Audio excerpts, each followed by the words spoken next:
අන්තිමට මොන අතවුරුදු 20ක් ගියත් 30ක් ගියත් අන්තිමට මේකෙන් ගේමක් ගහගත්තොත් ජීවිතේ වටිනාම කාලයේ විදියට හැමදාටම මතක් වෙන්නේ මේ කාලේ.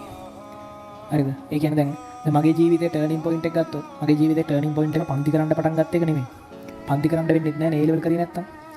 එතකොට අර ඔය ටර්නින් පොයින්ට් එක ඒ කාලේ එන අමාරුයි. හරිද? ඒ කියන්නේ මහා දුක් විඳිනවා අපි.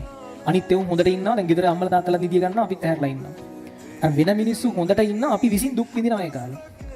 හැම වෙලාවෙම හිතනවා මොන මගුලකට මෙහෙම දුක් විඳින්න වෙන මොනවා හරි කරනවා හරියන්නේ නැහැ අතහැරලා දානවා බෑ කරන්න මේක කියලා හිතෙනවා. ඒ චැලෙන්ජ් එක එන්න එන්න අමාරු වෙනවනේ. අතහැරලා දාන්නම හිතෙනවා. හරිද? ටික ටික කිට්ටු වෙන්න මේක අතහැරලා දාන්න හිතනවා බෑ තියෙන කාලේ මදි බැරි වෙයි. මතියන ඒවත් මතක නැහැ කරපු ඒවත් මතක නැහැ අල්ලන් ඉන්න බෑ දැන් මහා කරුමයන් මේක එපා වෙනවා කියලා හිතෙනවා. ඔයාටත් ඉඳලා මටත් ඉඳලා ඒත් ඕනේ ජීවිතේ වෙනස් වෙන සිද්ධියකදී ඕන් ඔහොම කාලයක් එනවා. ජීවිතේ වෙනස් වෙන සිද්ධියකදී level එකක් අප් වෙන සිද්ධියකදී ඔහොම කාලයක් එනවා. ඕන් ඔය අර නිකන් එපා කරපු හරියන්නේ නැහැ නිකන් වාත මේ අර awkward situation එකක්. ඒ කියන්නේ ඒ feeling එක ඕනේ නැහැ මට කියලා හිතන කාලයක් එනවා. ඒ කාලය පහු කරාම තමයි අපේ ජීවිතේ level up වීමකට යන්නේ. අර වීඩියෝ ගේම් වල වගේ. වෙන්න තියෙන ඔක්කොම දේවල් අමාරු දේවල් ඔක්කොම වෙනවා ඊළඟ level එක අප් වෙන්න කලින්.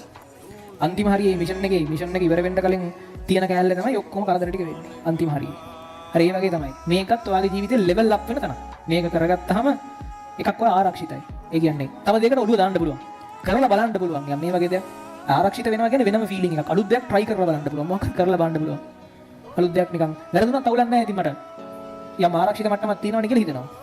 ඒ කියන්නේ මේ නයිට් සෙමින එක වගේ එකක්ද මේ මම ගත්තොත් මේ කරන දේවල් වගේ සාමාන්‍යයෙන් කරපු නැති දේවල් ලැබිලා ටියුෂන් වල කරලා බලන්න පුළුවන්. අවුලක් නැහැ. කෙල වෙලා ගියොත් එහෙම අවුලක් නැහැ නේද මට ජොබ් එකක් කරගෙන ඉන්න පුළුවන්. ඒ කියන්නේ සාමාන්‍යයෙන් මම හොඳ මට්ටමේ ජීවත් වෙන්න පුළුවන් ඉලෙක්ට්‍රිකල් ඉංජිනේර කෙනෙක් විදියට. ඒ වගේ ආරක්ෂිත මට්ටම කියන්නේ වෙන මේකක්. මතක තියාගන්න මේ විභාගයෙන් ඔයාට හම්බෙන වටිනම දේ ඩිග්‍රිය නෙමෙයි. කැම්පස් එකට යන්න හම්බෙන එක නෙමෙයි. ඔයාට හම්බෙන ඔයා ගැන මාන විශ්වාසයක්. මේක කරගත්තා. මේක කරගත්තාම හම්බෙන වටිනම දේ ඔය තමයි ඩිග්‍රියක් කියන වටිනාකමක් ගන්න පුළුවන්. ඒක ලක්ෂ කීයක් හරි කියලා කියන්න පුළුවන් ඒ ඩිග්‍රියට. තමන්ගේ ඇඟ ඇතුලේ එන විශ්වාසය කියන එක සල්ලි වලට ගන්න බෑ. ඒක මොනවා කරලා සල්ලි වලට ගන්න බෑ. හෙට ඉඳන් හිතන්නකෝ මං කිව්වා කියලා හෙට ඉඳන් ඔයාව ලොකුවට විශ්වාස කරන්න කියලා. ඒ විශ්වාසය දවසක් දෙකක් තියෙයි තුනක් තියෙයි හතරක් තියෙයි ටික දවසකින් ආයෙ වැටෙනවා. අන්න ඒ වගේ වෙලාවට ඔයාලට පිටිපස්ස කල්පනා කරලා මතක් කරලා බලන්න පුළුවන් නම් දැන් මේ විභාගෙ ලියනවා 80000ක්. හරි. මේ 80000න් ඔයා හිතන්න පළවෙනි 5000ට විතර සිලෙක්ට් වෙනවා කොහොමද 5000ට 6000ට එනවා. අමාරු දෙයක් නෙමෙයි බහුතරයක් කියුම් කරන්නේ නැහැ හරියට මේක. එතකොට ඔයා ජීවිත කාලෙම ඔයාලට මතක තියෙනවා ඔයා ලංකාවේ ඔයාගේ බැච් එකේ මේ හැමෝම තරඟ කරපු සීන් එක පළවෙනි 100ට ඇවිල්ලා තියෙන්නේ. ඒ කියන්නේ ඔයා වෙන මොකක් හරි කරන්න ගියත් 95ම ඔයාට වඩා බැරි කෙනෙක් ඉන්නේ මේක කරන්න. බය නැතුව ඔයාට මේක අතපෙස හොයගෙන ඉන්නවා. පළවෙනි 100ට ඉන්නවා. උන් ටික වෙන වැඩ දැන් හැමෝම මේක මහන්සි මේ හැමෝම මේක ලියන විභාගයක්. හැමෝම මේකට try කරනවා. එහෙම try කරන එක ඔයා මේක ගේමක් ගහලා ඇවිල්ලා තියෙනවා. වෙන මොනවා කරන්න ගියත් ඒ confidence එක ආයි වෙන විදිහට ගන්න බෑ. මාර confidence එකක් ඒක. ඔයා දන්නවා මේක ගේම් එක. සමහරට ඔයා කැම්පස් වල ඉන්නේ මාර දක්ෂයෙකුන් නෙමෙයි හරිද? එනේ හින්නම ටැලන්ටඩ් දෙවුන් නෙමෙයි. පොඩි කාලේ ඉඳන් අලයක් වගේ වැඩ කරපෙවුන් නෙමෙයි. මේක ඉන්නේ. ඒ කියන්නේ මේක සාර්ථකව කරගන්නේ අලයක් වගේ වැඩ කරපෙවුන් මේ සියලු ಜಾති වල ඒවා. කවුරු හරි මේ අන්තිම ටිකේ මහන්සි වෙලා සමහර ඒවා මුලින් ඉඳන් කරනවා. මොකද වැඩි හරියක් ඉන්නේ අන්තිම ටිකේ මහන්සිලා මේක කරන්නේ. උගේ ජීවිතේ උට හම්බෙච්ච චැලෙන්ජ් එකක් විදිහට මූ මෙන් ගත්තේ. සමහරට වට ලොකු ඕනකමක් නැහැ මේක ඉංජිනේර කෙනෙක් වෙන්න නැත්නම් ලොකු ඕනකමක් නැහැ දොස්තර කෙනෙක් වෙන්න. හැබැයි වාට දීපු චැලෙන්ජ් එක මේක. වාට අවුරුදු 13ක් වා ඉස්කෝලේ ගියා. සමහරට සෙකන්ඩ් ෂයි වුණා, තර්ඩ් ෂයි වුණා. සමහරට අවුරුදු 5ක් ඒ ලෙවල් කරලා තියෙනවා ඔයාලා. හරි. සමහර අවුරුදු 6ක් යනකොට ස්කිප් කරලා දැන් 21 උන් ඉන්නවා මේ ලයිව් එකේ හරි ෆිසිකලි හරි ඉන්න පුළුවන් 21 ලෙවල් ලියපු. ස්කිප් කරලා ඉන්න. වාට දීපු චැලෙන්ජ් එක මේක. ඔයා මේක කරලා ඉවර කරොත් වාට ඔයාගෙන එන ගැම්ම විශ්වාසය ආයි වෙන දෙකින් ගන්න බෑ. හරි මාර ගැම්මක් ඉන්නේ මේක. ඒක වෙනුවෙන් ඒ ලබා ගන්න දේ වෙනුවෙන් අනිවාර්යෙන් අපිට කැපකිරීමක් කියන අපිට ඒකට ගෙවීමක් තියනවම තමයි.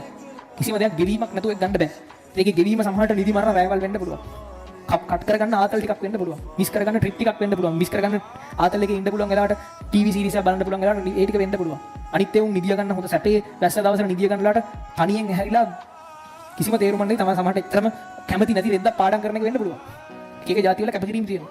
ඒ කැපකිරීමේ රිටර්න් එකක් තමයි ඒවට හම්බෙන්නේ. ඒතකොට මේ කැපකිරීම මේ වෙලාවේ කරපු නැති එකට කවදාවත් රිටර්න් එක හම්බෙන්නේ නැහැ. ඌ ඒ ලෙවල් එකේ ඉන්නවා. ඌ සැපවත් විදිහට ඌ සැප ඌට ඒ ලෙවල් එකේ ඌගේ ජීවිතේ හැමදාම ඌ ඉන්න විදිහකට ඉන්නවා. සමහරට ඔයා කරන කැපකිරීම ඔයා වෙන මට්ටමකට ගෙනිනවා. ඒක වගේ වෙන ලෙවල් එකකට බඩවපත් වෙනවා. හරි කරපු දේවල්ම තමයි අනිවාර්යෙන් රිටර්න් එක විදිහට හම්බෙන්නේ. මහන්සි වෙලා අර අපහසු සිදුවීමකට මුහුණ දීලා ඊට පස්සේ ලෙවල් අප් වුණාට පස්සේ ඒ ලෙවල් එකේ ඒවා ආරක්ෂිතයි. අන්තිම ටික පුළුවන් උපරිමයේ කරන්න මේක. يعني පස්සේ ආයි දුක් වෙන්න තියන්න එපා මේක ගැන. මම මේක අවුරුදු 2ක් කරා 3ක් කරා 4ක් කරා 5ක් කරා ඒ කරලත් මම කරේ නැහැ කියන එක වට හිතෙන්න දෙන්න බෑ. මොකද ඇත්තටම මම කරේ නැහැ නෙමෙයි. يعني වා උපරිම try කරලා නෙමෙයි නම් කරලා තියෙන්නේ. අන්තිමට වා බොරුවට දුක් වෙනවා. හැමදාටම හිතේ තියන් ඉන්නවා මම මේක අවුරුදු ගාණක් කරා මම මේකට කෙරලා ගියා මම ඉතර වැඩක් නැති එකෙක් කියලා. ඒක ඇත්තටම වෙලා තියෙනවා. වාගේ උපරිමයේ දීලා නැහැ වෙලාවේ. උපරිමයේ දෙන්න මේකට අන්තිම ටිකේ. ඒ නිසා තව පොඩි කාලයයි මේකේ තියෙන්නේ. ඒ ටිකේ වාගේ උපරිමයේ දෙන්න. පස්සේ ආයි කිසිම දවසක දුක් වෙන්න තියන්න එපා. මම මේක කරපු නැති දේවල් තව තිබ්බනේ. තව මට අන්තිමට තව කරන්න තිබ්බනේ කියන. මට ඒ වෙලාවෙත් තව පොඩ්ඩක් මේ නයිටක් ගහන්න තිබ්බනේ. තව ටිකක් මට මේක කරන්න තිබ්බනේ කියලා කවදාවත් හිතන්න දෙන්න එපා. ඒ හිතන විදිහට ඉතුරු කරගන්න එපා කිසි දෙයක්. අන්තිමට ටික පිස්සු වගේ වැඩ කරන්න ඕනේ. හරිද? පිස්සු වගේ වැඩ කරන්න අන්තිමට. මේකේ අන්තිම එක